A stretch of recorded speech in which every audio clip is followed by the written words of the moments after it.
Antes de más, muchísimas gracias, Cecilia, por acceder a dar esta entrevista. Creo que vamos a aprender un montón de cosas nuevas sobre todos los procesos extremadamente dinámicos que el agua hace ahí alrededor de Alacranes. La doctora Cecilia Enríquez se graduó como oceanóloga en el UABC, de ahí vienen todos, creo, ¿no? O muchos.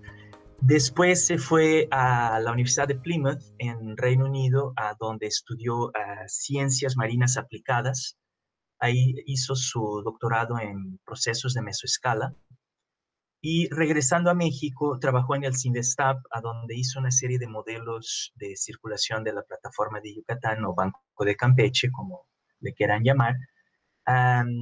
Y después entró a trabajar en la Facultad de Ciencias, en la UNDICISAL de la UNAM, y actualmente está como coordinadora de la licenciatura de Ciencias de la Tierra en la recién inaugurada Escuela Nacional de Estudios Superiores, la ENES Unidad Mérida, del campus Yucatán de la UNAM.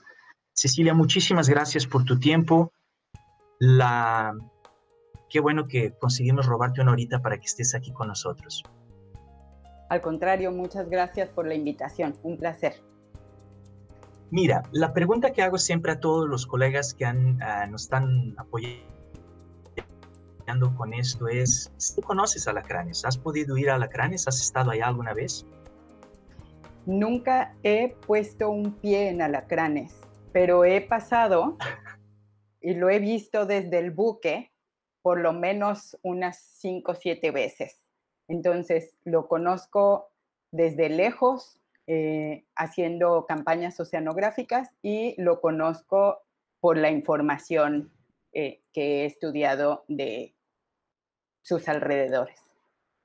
Ok, pues qué pena, porque a todos me gusta decir qué piensan de Alacranes, ¿no? Cómo lo describen en pocas palabras, y toda la gente viene de ahí con una sensación de, no sé, de belleza escénica, del tamaño, ¿no? Pero bueno, una de las cosas que me acuerdo que siempre dices, y me gusta mucho, es que al contrario de algunos otros procesos que conocemos, todo lo que es circulación de agua es profundamente dinámico, es la cosa más no lineal que existe, dificilísima de predecir y de modelar. ¿Qué, ¿Cómo describirías todo el movimiento de las aguas en la plataforma de Yucatán? ¿Por dónde empezamos? O sea, súper complicado, súper dinámico. ¿Por dónde empezarías tú? Sí, es complicado y dinámico, y lo más complicado, creo, es la impresión que da de ser lo opuesto. Si uno ve un mapa de corrientes del Golfo de México, prácticamente todo cambia, menos las flechas que siempre dibujan que las corrientes sobre la plataforma yucateca van del este hacia el oeste todo el año. Todo en el Golfo empieza por lo que entra del Caribe en la corriente de Yucatán. Entonces, en la corriente de Yucatán viene toda una corriente de chorro que está arrastrando masas de agua del Atlántico, pero incluso en esa corriente vienen embebidas masas de agua del Atlántico Norte y del Atlántico Sur. Entonces, todo se conjunta en este paquete de masas de agua que tienen muy diferentes características de densidad, y todo entra hacia el Caribe, choca contra la península de Yucatán, se desvía hacia el norte y pues entra con todo, con masas de agua, con calor, con sal, con organismos, con sargazo, y al rozar contra los bordes de esta plataforma continental, que son tremendamente pronunciados, y ahorita les voy a enseñar un mapa batimétrico para ello, se genera una fricción que es muy similar a la fricción que genera el viento en la superficie, y que pues nos da esta espiral de corrientes. Así se genera una fricción en el fondo, pero que produce movimiento más bien hacia el continente. Esto hace que la masa de agua pueda penetrar e inundar esta plataforma continental. Eso es lo que la vuelve pues realmente tan importante y tan dinámica. Entonces, si entiendo bien, la corriente de Yucatán, o sea, esa tremenda masa de agua que entra entre Cuba y, digamos, Cancún, para decirlo de alguna manera, eso es el motor de prácticamente todo lo que ocurre después dentro del Golfo. ¿Estaría en lo correcto o no? Esa es la entrada de agua, la principal entrada de agua. Hay ciertas salidas del Golfo hacia el Caribe, pero la principal entrada de agua es por ahí y después la principal salida es entre Florida y Cuba. Me parece que hay aquí un concepto súper importante que a mí me ha ayudado mucho a entender la parte de oceanografía, que es las escalas a las cuales miramos los procesos. De lo que estamos hablando ahorita es decenas de kilómetros, centenas de kilómetros. Como yo lo veo, es así una especie de una anaconda de agua, así una cosa medio cilíndrica, ¿no? Entrando y empujando todo el agua de un lado para el otro.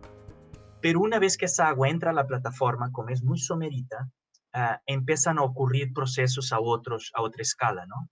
Y eventualmente, platicando con algunos colegas del Instituto de Ingeniería que trabajan con, ya sabes, dispersión de partículas en la playa, como que ellos ven procesos de microescala. Si pudieras darnos así unas pinceladas muy grandes sobre cuáles son las diferencias en esta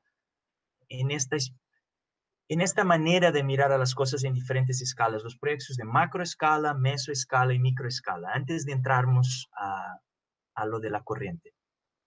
Sí, estoy hablando de cosas que son de macro, meso y microescala. Y eso es lo que hace la verdadera complejidad.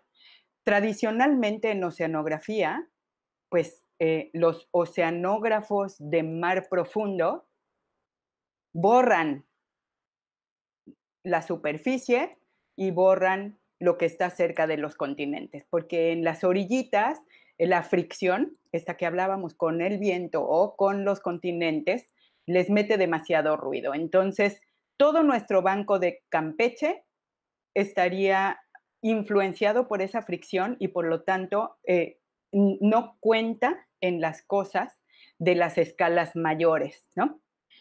Los procesos de mesoescala, y ya ahí estamos hablando de pues todos estos giros, son giros grandes, pero son de mesoescala, que vienen embebidos y que a veces se apachurran y pasan por el canal de Yucatán y después inundan el Golfo de México. Esos procesos son de decenas de kilómetros hasta cientos de kilómetros, ¿no?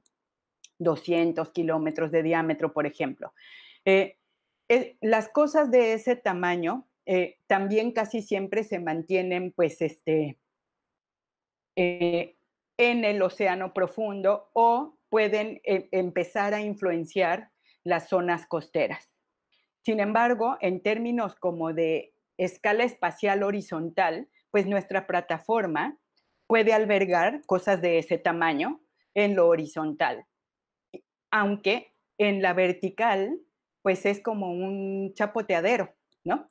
Es un chapoteadero que por la gran fricción que ejerce la corriente de Yucatán contra la península, y esto es porque la corriente de Yucatán es una de las corrientes más intensas que hay en el planeta. Es una corriente de frontera oeste y las corrientes que están en el oeste de los continentes se van sufriendo aceleraciones por la vorticidad planetaria, por la forma en la que rota el planeta. Esto se va acelerando hacia el norte y pues va generando que la corriente sea muy intensa. Si esta corriente intensa roza con una pared que está muy accidentada, pues va a generar una fricción tan fuerte que el agua de esa corriente mayor, que normalmente actúa de forma geostrófica y por lo tanto no se debería de meter a las zonas costeras,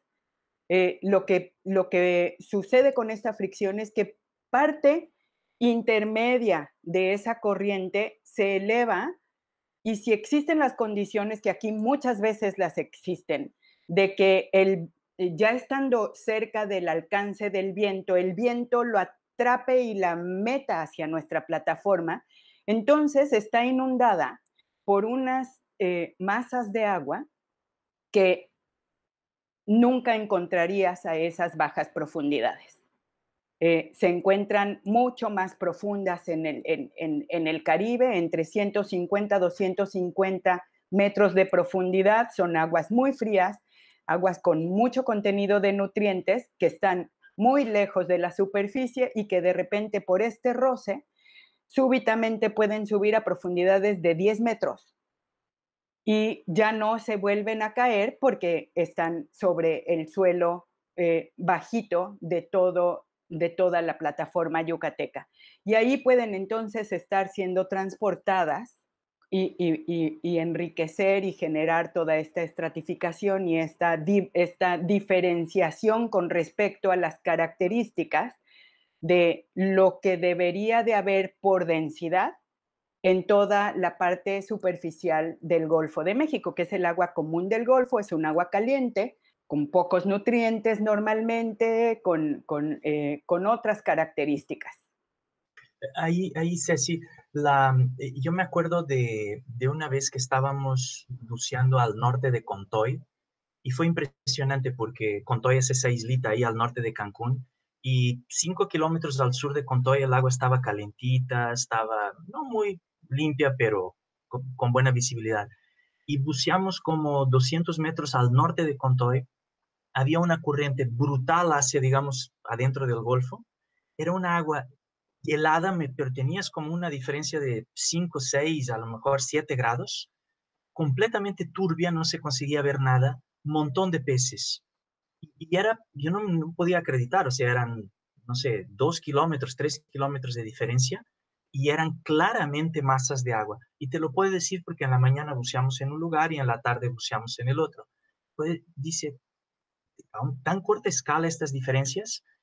Y otro concepto que me gustaría discutir aquí es, y esto es curioso, ¿no? Para mí 50, 40 metros, guay, ese es súper profundo, o sea, no consigo ir de buceo, pero no consigo quedarme mucho tiempo en el fondo.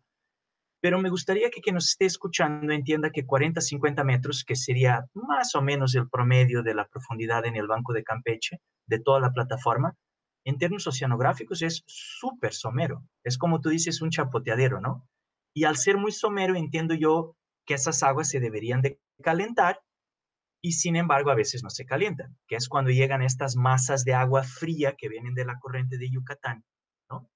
Solo para que nos ayudes a entender esto, nos ha tocado en Alacranes estar buceando y los primeros 12, 14 metros uno tiene 24, 26, 27 grados y después hay una termoclina que casi, o sea, no es casi, la ves, la diferencia de densidad de temperatura y la cruzas y te bajas, no sé, 3, 4, 5 grados así en 10 centímetros, tienes claramente una masa de aguas calientes arriba y después abajo fría, una agua fría, a veces hasta con diferencia de visibilidad. Si entiendo bien lo que nos estás diciendo, esa masa de agua fría que baña la parte de abajo de Alacranes son las reminiscencias de esta agua de la corriente de Yucatán, ¿correcto? Eh, es correcto en lo fundamental, pero la corriente de Yucatán lleva muchas masas de agua. O sea, imagínate que es un gran tren de pasajeros, pero en vez de que los vagones estén alineados adelante y atrás, los vagones de las distintas masas de agua están alineados uno arriba del otro, y este arriba, ¿cuál está arriba? Pues la que pesa menos. ¿Cuál está abajo? La que pesa más.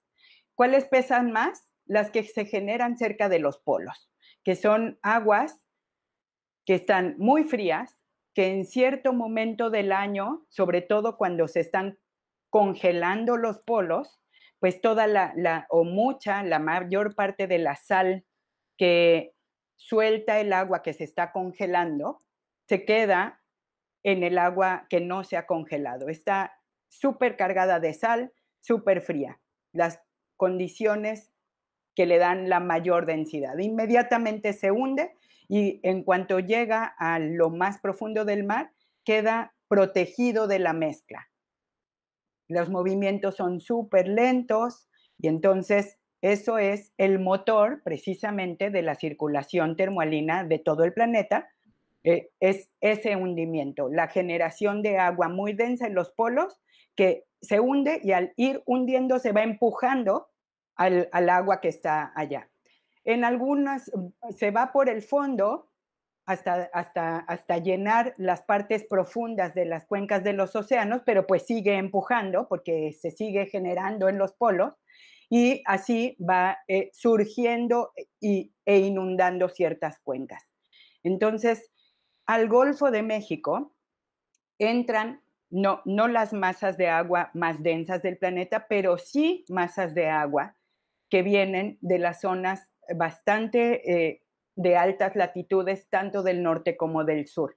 ¿Qué es lo que pasa? Que cuando nos vamos por debajo de la zona fótica, todo el material orgánico de los organismos que están viviendo allá arriba, de las plantas, de los que se comen a las plantas, de los que se comen a los que se comen a las plantas, sus desechos, todo cae y se queda en masas de agua más profundas, que son más densas, pero donde hay poca vida. Y entonces, normalmente esas aguas batallan mucho para subir porque son más densas y tendrían que ir en contra de la gravedad.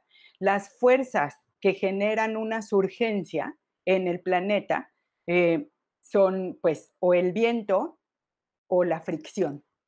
Las urgencias más importantes y más reconocidas desde los inicios en el planeta son por viento, ¿no? En zonas precisamente del otro lado de los continentes. Yo ahorita estoy hablando de las corrientes de frontera oeste, pero es en las fronteras este de ambos océanos en donde ocurren mayormente las corrientes, las urgencias que son por viento.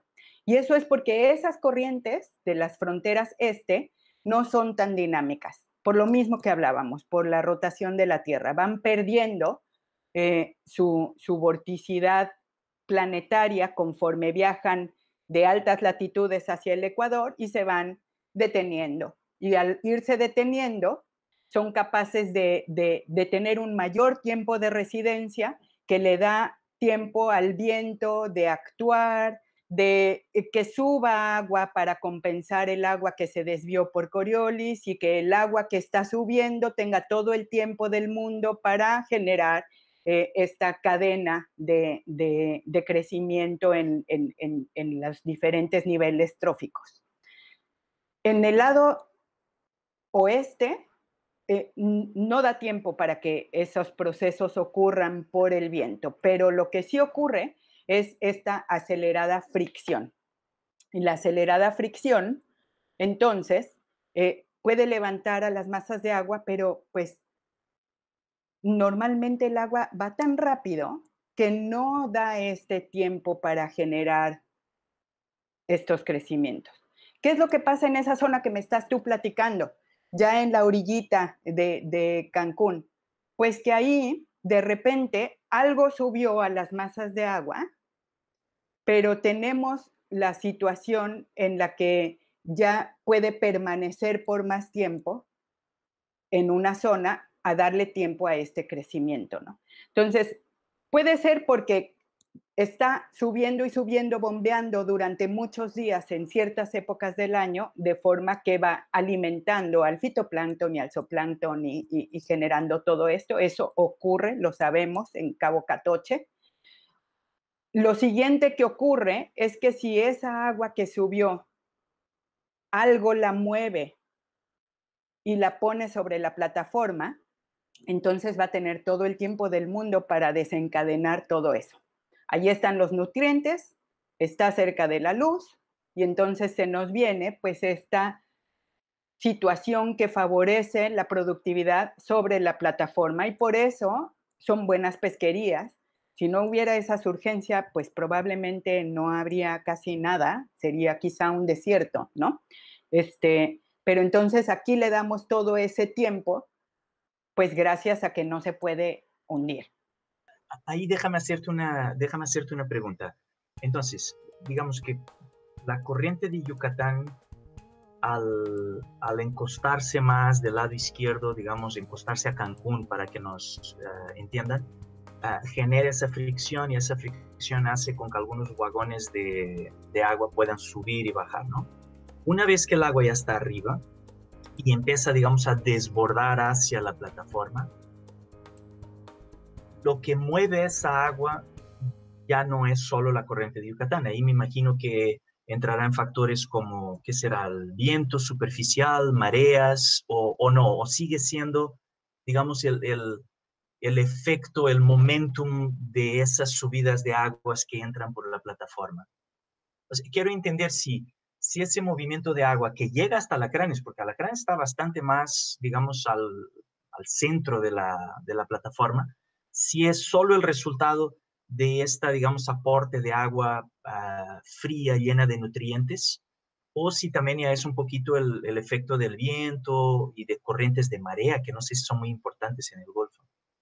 Sí, si quieres, te puedo compartir Sí, mi sí, sí, pantalla. sí, por favor. Este es un mapa batimétrico que está centrado en la región de la que estamos hablando. Entonces, fíjense cómo los colores claros, pues son las partes más someras, lo que está en verde, pues es lo que no está cubierto por mar. Pero podemos ver cómo la plataforma de Yucatán es extremadamente plana desde todo lo que es continente hasta hacia el norte y también hacia el oeste, es prácticamente un plato. Sin embargo, por el lado hacia el este, en donde está donde colinda en el Mar Caribe, pues lo que tenemos es una caída bastante abrupta y muy accidentada. O sea, podemos ahí ver cómo hay muchas estructuras batimétricas que evidentemente es lo que genera esta fricción de la que hablábamos. Lo que está entre Yucatán y Cuba es el canal de Yucatán. Y aunque aquí parezca también muy bajito, es un canal bastante profundo. Ajá. Entonces, estamos hablando de que es de más de 1000 metros de profundidad y por ahí pasa este tren de agua del que hablábamos. Todo ese tren de agua no es un conjunto, es un chorro que va pues básicamente pegado, es un tren de agua que no se va a subir a la plataforma. Eso es un tema importante. Las corrientes profundas, su cuerpo lo ocupa toda la columna de agua. Entonces, el hecho de que la orillita de arriba pueda inundar a la plataforma continental nunca implica que la corriente de Yucatán se va a subir allá, ¿no? Eh, Sin embargo, esta fricción sí puede promover que estos levantamientos pegados a la península, estos levantamientos en las masas de agua, que después, entonces, el viento o la misma corriente de Yucatán, si está viajando un poco hacia el noroeste, como ocurre prácticamente siempre que va a soltar un anticiclón, la corriente en su trayectoria hacia el Golfo y luego de salida va generando un lazo que se pronuncia cada vez más hasta que se ahorca un remolino anticiclónico y se suelta de esta corriente de lazo. En ese momento, la corriente queda muy retraída y se dirige hacia el noreste y sale directamente por arriba de Cuba y poco a poco otra vez se va pronunciando y pronunciando su lazo hasta que tiene un camino hacia el noroeste. Cuando el camino es hacia el noroeste, la misma corriente le inyecta un impulso al agua que está sobre la plataforma que la obliga a irse hacia el oeste. Esa es la corriente, dando un poco de impulso a lo que pasa sobre la plataforma. Ok. Pero también Dime solo tenemos al viento. Dime. Dime solo una cosa, Cecilia. Aquí, por ejemplo, esta zona de unos naranjas, ¿estamos hablando de centenas de metros o de miles de metros? De más Aquí de entre 1000. Yucatán. más de 1000 metros. Entonces, si entendí bien lo que estás diciendo, es el agua viene no exactamente enfrente a Cancún, como que viene aquí más de abajo y puede rozar la plataforma de este lado. No sé si estás viendo mi cursor. Ah, Sí, puede rozar esto que está aquí y si yo me acuerdo bien de los famosos mapas que hablabas, pues se forma la famosa corriente de lazo que da aquí una vuelta y vuelve a salir. Y eventualmente este lazo se quiebra, la corriente pasa a ir directo a la salida y esto genera esos remolinos que decías que son anticiclónicos, sí, ¿no? A lo mejor es al revés, ¿no? Sí, es el así. lazo se cierra y Ajá, entonces ya queda pues un remolino girando anticiclónicamente en el sentido de la trayectoria de la corriente que hizo el lazo, ¿no? ok, Anticiclónicamente. ok, ok, ok. Entonces, solamente recordar ahí que la corriente de Yucatán, en tu primer pregunta, es una corriente de escala amplia. Ujú. Entonces, la corriente de Yucatán, pues hay momentos en que ocupa todo el canal de Yucatán, desde un lado hasta el otro, ¿no? Es una corriente que antes de meterse al canal de Yucatán puede estar sumamente ancha y venir desde lo que está rozando la plataforma. Entonces, la corriente que va hacia el norte que sientes en Cancún, por supuesto que es la orillita de la corriente de Yucatán. Entonces, en este mapa podemos ver claramente en las flechas grises nos están mostrando para un cierto momento la corriente promedio de la corriente de Yucatán. Entonces, es en uno de esos momentos del que hablábamos, en el que la corriente se dirige hacia el noroeste, bordeando bien el talud de la plataforma, y ahí tiene su lazo bastante pronunciado, pero todavía no está ahorcado como para soltar a ese lazo, ¿no? Entonces ahí alcanzamos a ver cómo regresa antes de salirse hacia Florida. Y en este diagrama de colores lo que tenemos es una rosa de vientos. Entonces, estas gráficas son histogramas de frecuencia. Entonces, las barras más grandes, pues son mayor número de observaciones y los colores son la intensidad del viento. Lo que estamos viendo aquí, predominan los vientos del este, noreste, surestes, ¿no? Entonces, todo el año estamos en la franja de influencia de los vientos alisios, en la parte pues, del norte del Ecuador. Entonces, siempre vamos a tener todo el año estos vientos que viajan de este a oeste, pero pues que están modulándose del norte y del sur. Sin embargo, durante el invierno también estamos en una zona que se ve afectada por el paso del tránsito de sistemas de alta presión atmosférica que vienen del norte de América y al pasar nos generan vientos del norte, lluvia, y los vientos que están asociados a estos pasos de los eventos del norte son mucho más intensos. Entonces, estas rayitas muy rojas cuando tenemos eventos del norte o incluso del noroeste son más intensos, pero mucho más poquitos que los que son todo el año del este. Entonces, tenemos al viento que empuja, también por fricción, directamente al agua del mar y lo transporta. Lo transporta entonces de este a oeste prácticamente todo el año, ¿no? Pero solo puede transportar a la capa superficial, hasta una cierta profundidad, hasta donde la fricción del viento pueda penetrar capa por capa hacia abajo y entonces mover al agua. Toda esa capa está muy influenciada por el viento, porque pues ahí toda tu columna de agua pues va a ser sujeta a esta fricción, ¿no? Y ahí no operan las mareas. Sí, el Golfo de México de por sí tiene mareas de una muy pequeña amplitud, son micromareas, estamos hablando de unos cuantos centímetros. En mareas, cuando es el momento de las mareas más pronunciadas, mareas vivas que les llamamos, mareas tropicales en realidad para donde estamos nosotros, estas mareas tan pronunciadas pues llegan a ser apenas de unos 40, 50 centímetros en su máxima amplitud de la marea. Además, Dime. justamente sobre la plataforma de Yucatán, más o menos en el centro por ahí, se encuentra lo que se llama un punto anfidrómico de la marea. Y estos son los puntos, el punto anfidrómico de la marea M2. La marea M2, la componente astronómica M2 de la marea, es la que predomina en casi todo el planeta para generar a estas mareas.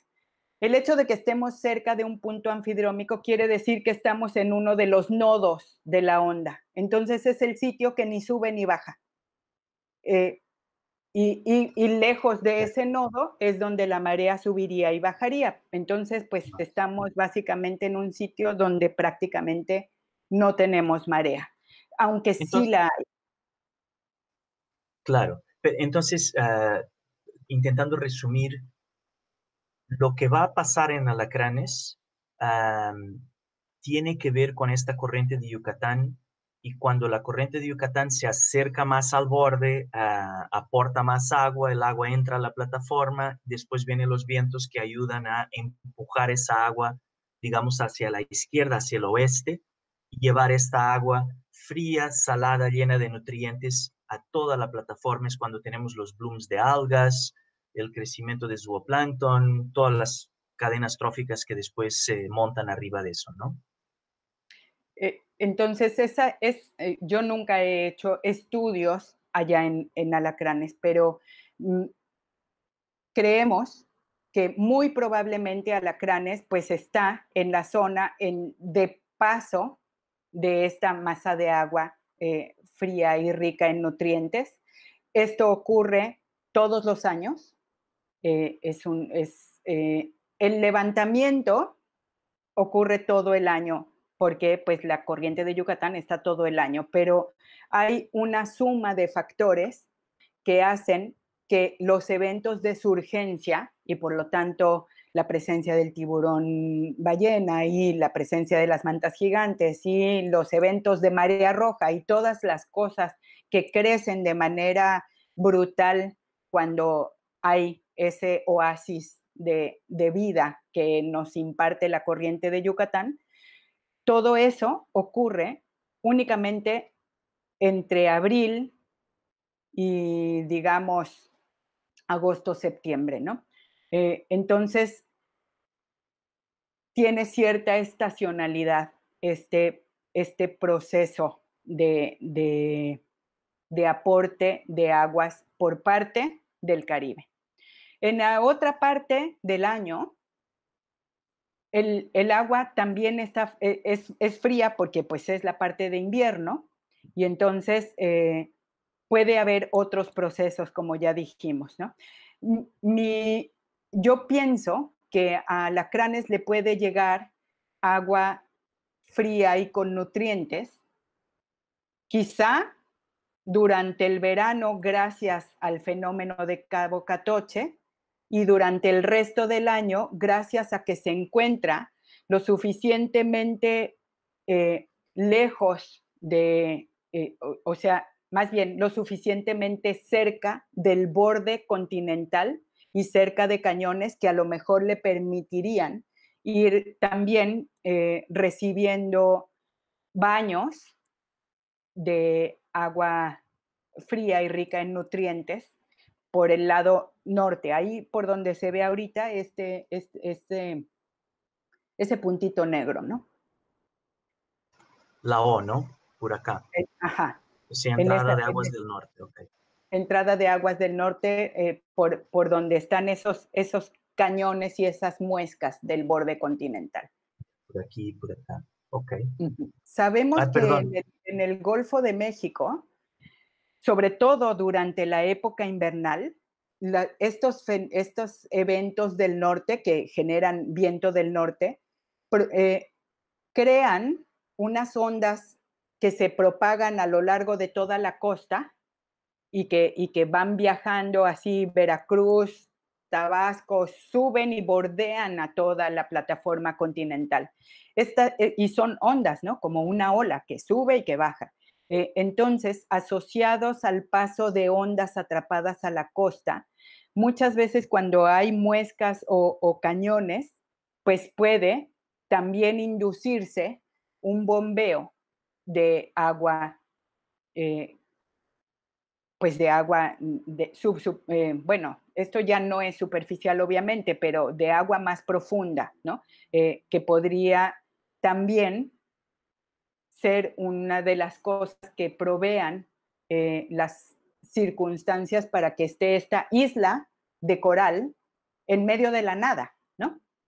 No, interesantísimo. O sea, es muy curioso cómo elementos que ocurren tan lejos de Arrecife Alacranes parece ser que son determinantes para lo que existe allá.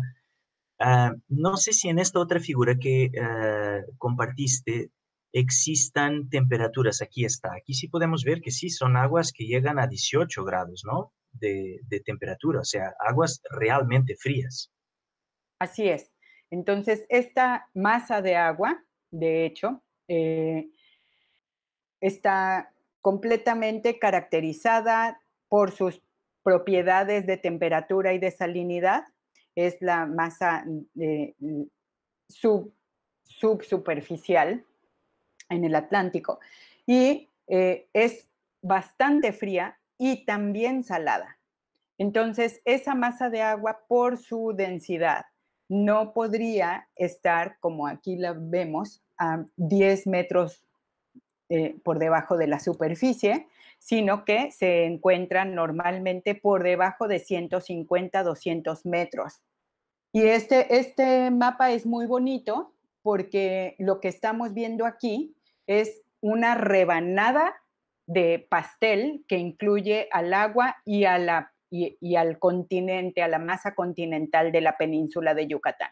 Y esta rebanada está trazada sobre los puntos del mapa de arriba. Estas son las estaciones de el transecto más al sur de una campaña oceanográfica que se hizo en en toda la plataforma yucateca, pero si solamente cortamos esta línea en esas estaciones, entonces cada uno de esos puntos es un lance de CTD, que es el instrumento con el que medimos en la profundidad la temperatura y la salinidad, y lo que obtenemos es precisamente este mapa transversal de la temperatura que nos capturó de manera fantástica cómo en ese momento está subiendo el agua fría y siendo depositada, inundando la parte baja de esta plataforma continental. Entonces, es muy importante notar aquí que el agua ahí,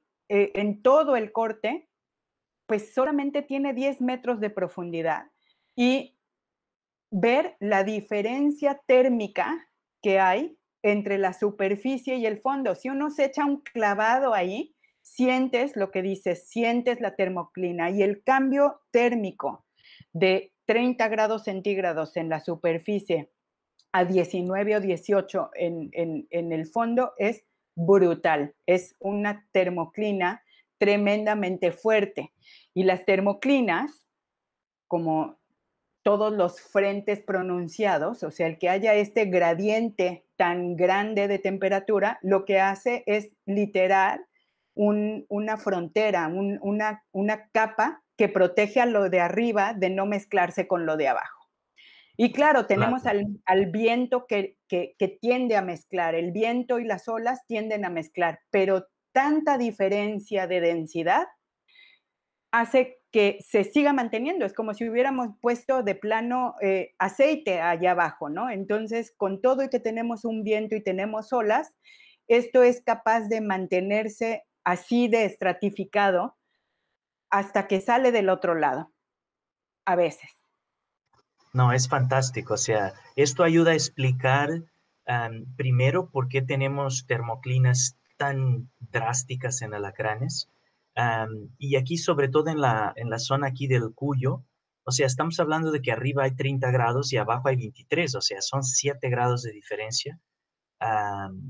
Brutal. Y también es muy interesante ver cómo esta agua, como tú dices, o sea, generalmente son aguas que están ahí muy abajo y por este friccionar con la península, pues sube esa agua y como que empieza a desbordar hacia la plataforma, ¿no? No, esta gráfica es estupenda.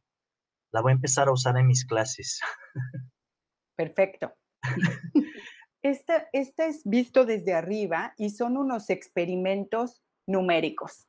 Esto es lo que a mí me encanta de la modelación numérica.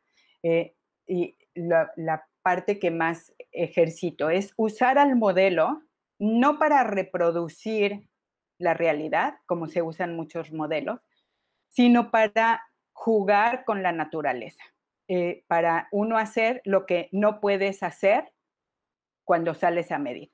Entonces,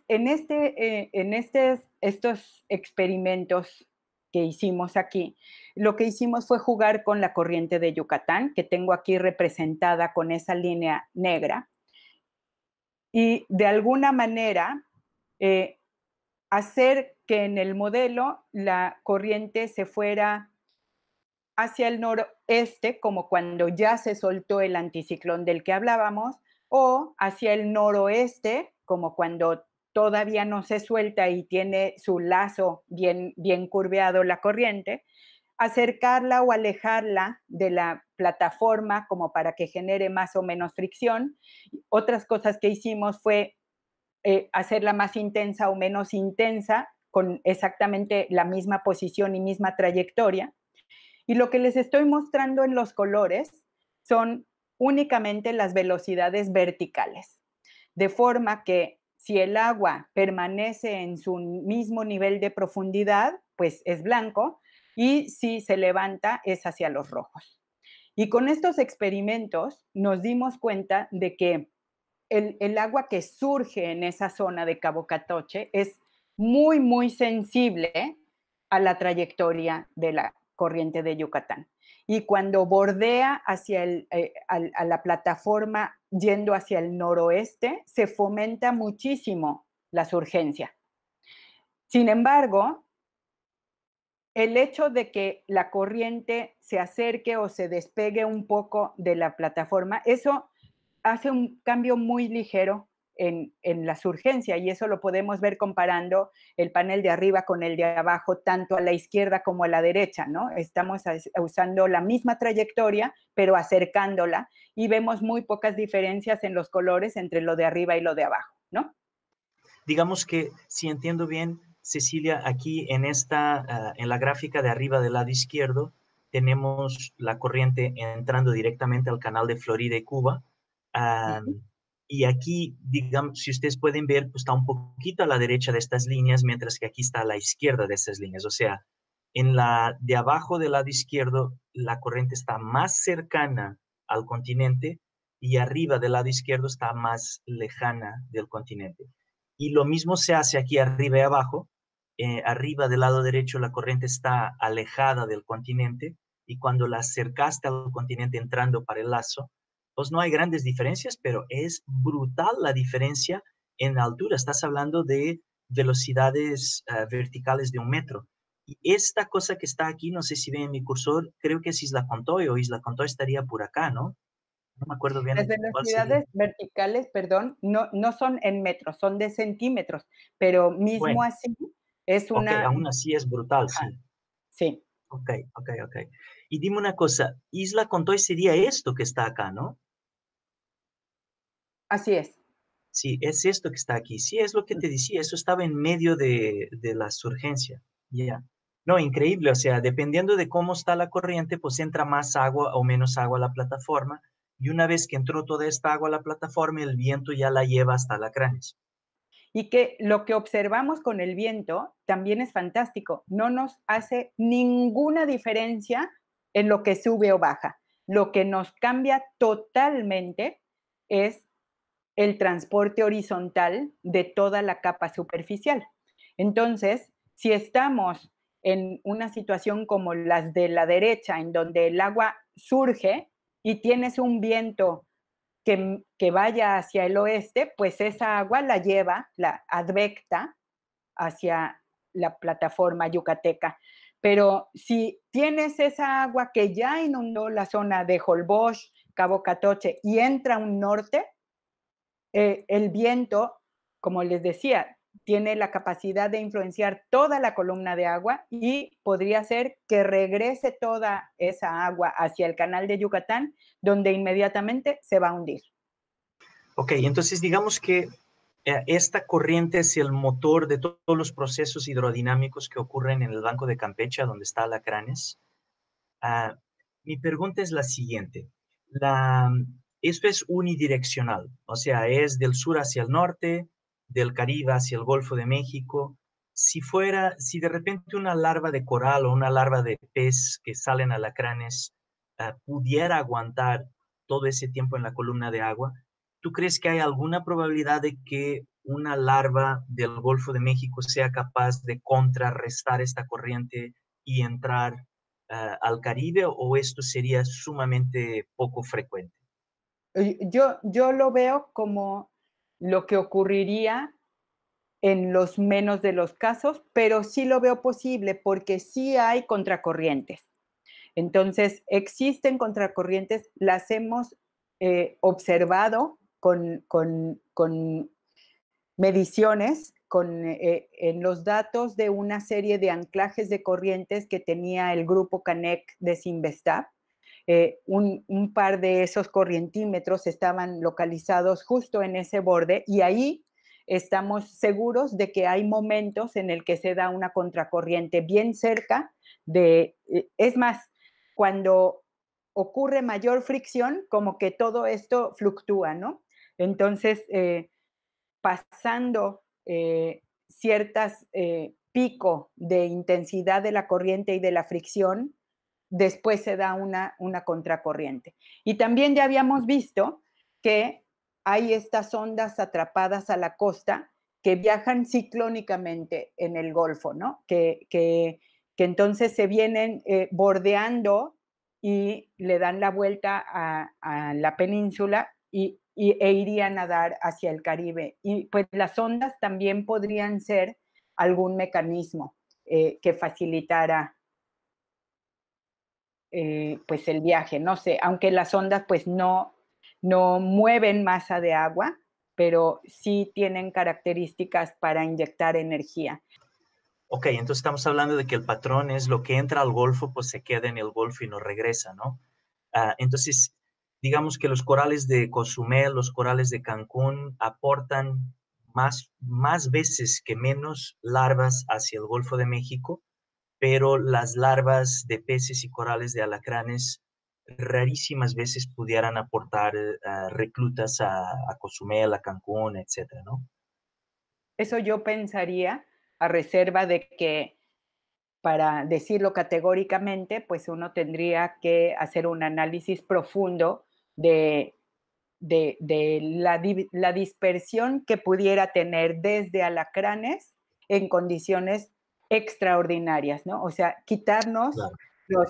los patrones generales de la corriente, irnos a las anomalías y ver si en un caso anómalo de un norte extremo que se juntó en el momento preciso de cierta situación para la contracorriente, a lo mejor pudiera haber llegado alguna partícula de allá para acá, ¿no? Otra cosa que quisiera ver contigo es lo siguiente. Cuando fue el Deepwater Horizon, se hizo este convenio de GOMRI, ¿no? A donde se juntaron un montón de instituciones para entender cómo funcionaba, digamos, la dinámica del Golfo, aguas superficiales. En fin, hicieron un experimento donde soltaron centenas o muchas decenas de drifters, de estas boyas que van con el viento y el oleaje. Y fue impresionante que todas ellas, o de una de las veces que hicieron esto, porque obviamente esto es muy dinámico, hubo una serie de esas boyas que viajaron hacia el sur y así que chocaron con el borde de la plataforma, con esta zona aquí al norte, empezaron a ir o hacia la derecha, la mayor parte de ellas empezaron a navegar hacia la izquierda, como que pareciera que no fueron capaces de entrar a la península, a la parte más somera. Pero eso me lleva a quedarme un poco preocupado porque toda esta zona de aquí es la zona petrolera de Estados Unidos, ¿no? La boca de Luisiana. Y según me dieron a entender, o fue mi interpretación, tuvimos mucha suerte que los crudos del Deepwater Horizon no llegaran a Alacranes. Y ahorita, pues toda esta zona de aquí se va a seguir expandiendo, hay exploración petrolera, pues aquí al norte de la Laguna de Términos, toda esta zona profunda está licitada. Alacranes está aquí en medio de la plataforma. Desde tu punto de vista, con estas corrientes promedio que suelen ocurrir, aunque todo es muy dinámico, ¿cómo ves tú el potencial de Alacranes para recibir derrámenes de crudo? Es que yo creo que sí es probable, pero no con las condiciones promedio. Entonces, aquí el tema, sobre todo para cuestiones de contingencias, es la importancia de no estudiar con las condiciones promedio. Las condiciones promedio erosionan la variabilidad al 100%. Entonces, en la condición promedio, por supuesto que no va a ocurrir. Pero si me voy a la condición extraordinaria, o lo que se conoce como anomalías, y entonces, porque además Murphy siempre está activo en el planeta, ¿verdad? Entonces, el Maldito día, Murphy. maldito Murphy, el día que ocurra una situación así, que tengamos un remolino de estos de mesoescala, que a veces ocupan prácticamente toda la zona que estamos viendo ahí de azul, o casi toda, esos son bandas transportadoras. Entonces, en todo el remolino, si queda atrapado un hidrocarburo, es la banda, la vía rápida que la va a llevar hacia donde está girando el remolino, ¿no? Entonces, si una de esas bandas transportadoras nos acerca al hidrocarburo hacia el borde de la plataforma, el remolino no se va a subir porque le pasa lo mismo que a la corriente de Yucatán. El cuerpo del remolino es mucho más alto como para subirse, pero el agua que está arriba, o sea, si se dieran las condiciones, ondas internas, lo que fuera, o pasara un norte que hiciera que el hidrocarburo que estuviera sobre la superficie se transporte hacia adentro hacia el sur, por supuesto que podría ocurrir. Yo sé que tú pues, tuviste la fortuna de colaborar con el proyecto SIGOM, ¿no? Este megaproyecto financiado por la Secretaría de Energía, que junto a las mejores instituciones, a los mejores académicos del país, para justamente estudiar cómo funcionaba la dinámica. En fin, fue un proyecto muy complejo. Pero mi pregunta es si existen al día de hoy, si tú sabes de mapas de riesgos, si hay de riesgos de hidrocarburos, ¿no? Si hay algún proyecto de modelación en tiempo casi real una vez que ocurra un derrame y a dónde pudiéramos ver esos recursos en el Internet. Mira, uno de los recursos más padres que yo he visto para México es el que hizo Rafael Mesa Padilla. Fue estudiante que codirigimos el doctor Cristian Appendini y yo desde el Instituto de Ingeniería para hacer precisamente escenarios de modelación de dispersión de hidrocarburos en el Golfo en el marco de todo este proyecto. Lo que hizo Rafa fue increíble. De sus estudios de doctorado salieron 2 papers que les voy a compartir, los 2. El primero tiene que ver con que utilizó un análisis muy sofisticado que de hecho se había utilizado poco en la oceanografía y estaba mayormente utilizándose en la atmósfera. Es un análisis que se dice SOMS, que agrupa las variabilidades, las distintas variabilidades de cosas que son altamente variables en tiempo y en espacio. Te puede hacer como un resumen de todo esto que pasa en el Golfo de México, que es un caldo de giros por todos lados con una corriente fulanita y que es súper variable, lo puedes resumir en estos 7 mapas o estos 16 mapas, ¿no? Ese fue el primer artículo para determinar los modos de circulación del Golfo de México.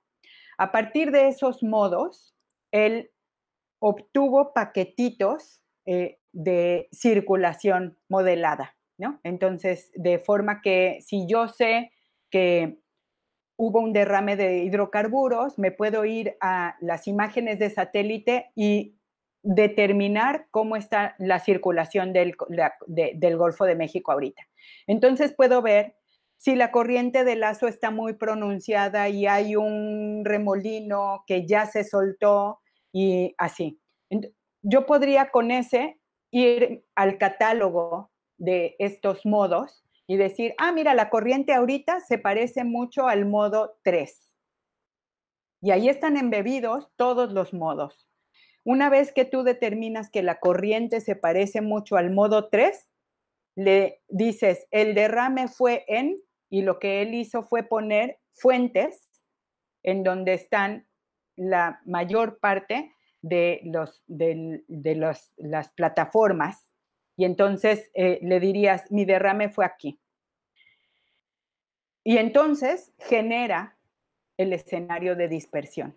Y te dice, con las corrientes así como son ahorita, tú podrías esperar que ese crudo se vaya para allá o ese hidrocarburo y en 3 días lo tendrías tocando tierra en tal lugar o no pasaría nada. Entonces, ese producto que él hizo es un paquetito que ya contiene la información de los distintos modos de la circulación y la información de decenas de derrames que puedes como hacer el match para modelar esta dispersión. Yo me quedé con una pregunta última. Uno de los objetivos del curso es generar indicadores para el manejo.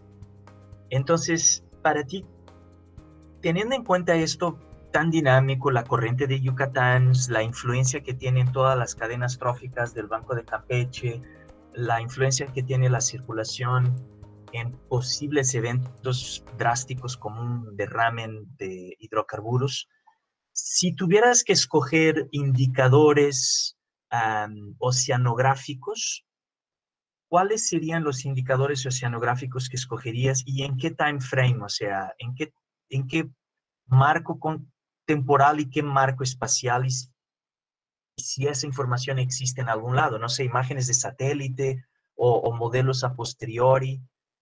¿Qué nos pudieras decir de eso, de usar indicadores para la situación en alacranes oceanográficamente? ¿Es tal o este año fue de esta manera? ¿Cómo lo pudieras sintetizar? El tema con alacranes y con la mayor parte del Golfo de México, en la parte mexicana, es que hacemos milagros, ¿no? O sea, para tratar de atar cabos. Urge que hubiera algún punto de observación que nos diera información de la columna de agua, pero no lo hay. Entonces, lo único que tenemos disponible es las corrientes, las corrientes observadas. Bueno, yo usaría el modelo HYCOM, que es un modelo de reanálisis. Entonces, el modelo HYCOM normalmente nos ha mostrado estar bastante parecido a la realidad cuando hemos tenido oportunidad de medir la realidad. con respecto a las corrientes. Todo lo que ocurra cerca de los continentes o sobre las plataformas continentales no pueden considerarse geostróficas. Esto lo que significa es que, o sea, las corrientes geostróficas son cuando lo que domina a esa corriente es los gradientes de presión y la forma en la que rota el planeta. Entonces, sobre el Banco de Campeche no se pueden usar las corrientes geostróficas, aunque hay páginas que muestran todo el campo de corrientes, todo lo que esté sobre la plataforma, muy probablemente es erróneo, porque es eso más el viento lo que realmente mueve al agua, ¿no? Entonces usaría HiCom para ver las situaciones, pero HiCom no incorpora bien lo que pasa con las características de temperatura y salinidad en la columna de agua. ¿A dónde se pudieran encontrar outputs del modelo HiCom? Hay una página de internet, pones HiCom y ahí está toda su página y todos sus productos. Es bastante fácil de usar, puede uno bajar las corrientes, la temperatura, la salinidad, incluso puede uno bajar todos los forzamientos, o sea, los vientos. El Okay. único detalle es que el modelo HiCom pues ya utiliza mayormente este formato, que es el formato que se ha convertido en el formato universal para guardar datos del planeta, que es bastante útil. Ese sería el único truco, que el formato NetCDF, pues no puede uno tradicionalmente darle doble clic y abrirlo, ¿no? ¿Por qué? Pues porque en realidad lo que vas a estar bajando son matrices tridimensionales de los campos de corrientes. Por ejemplo, vas a tener pues una matriz de latitudes, longitudes, profundidades de las componentes U y B de la corriente, ¿no? Entonces, todo eso, pues no lo puedes ver a manera de tablita en columnas, sino que lo tienes que extraer con algún... Se pueden convertir, creo que en línea hay formas de convertirlos, pero y si no, pues con programación, con MATLAB o con R, debe haber varias formas de extraer la información.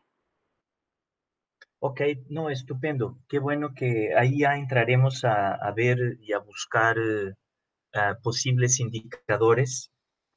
Y nada, pues este final de entrevista ha sido atribulado sin energía eléctrica y todo lo demás. Ah, yo creo que ya llevamos más de una hora platicando.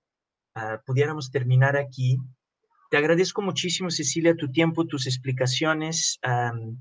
Fue muy interesante ver cómo lo que pasa en Alacranes a lo mejor es consecuencia de algo que ocurre a centenas de kilómetros en el canal de Yucatán. Y ojalá pues, que los que nos escuchen entiendan eso, ¿no? Que todo está conectado y que hay que utilizar esa información para poder hacer predicciones o por lo menos entender lo que pasó con mejor detalle. Muchísimas gracias. Ojalá te puedas seguir participando y colaborando en los esfuerzos de LANRESC y del observatorio de no solo de alacranes como los otros en que estamos preparando y montando. Y ojalá podamos tener más de estas entrevistas a futuro. Pues muchas gracias, con mucho gusto. Cuando me inviten y yo pueda aportar, será un placer.